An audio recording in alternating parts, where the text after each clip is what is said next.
You better keep watching if you want to see how I get this blue-brown smoky eye. We're going to start with the neutral base first. We're going to start with this shade, and we're going to press this into our crease.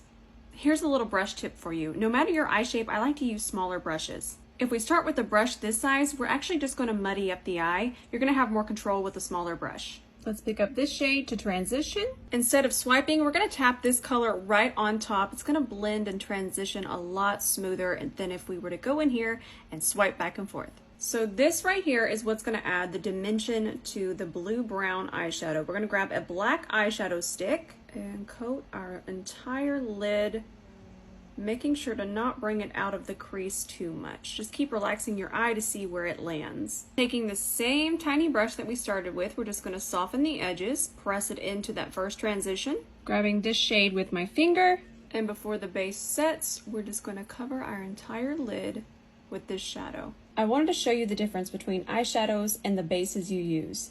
Let's grab that same eyeshadow. So here's the eyeshadow on the black base, which you guys already see on my lid, and here it is on top of the nude base. And now you can see the difference. Let's pop on some lashes here. Whenever I have very dark eye makeup on, I like to use a little bit of peach corrector. Smoky, dark eyeshadow can sometimes bring out the purple undertones underneath your eye.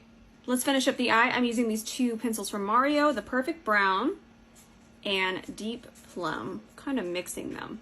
We're also going to do the same thing on top. Notice how I'm coming from above. That's going to give us more control.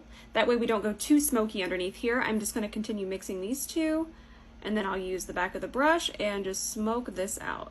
Time for our inner corner, a little bit of this shade and a little bit of this shade. And we'll go ahead and press this on our inner corner. Lip liner from the Dose of Colors Donald and Daisy collection. Isn't this gloss so pretty? We'll apply this right on top. And here we have the finished look.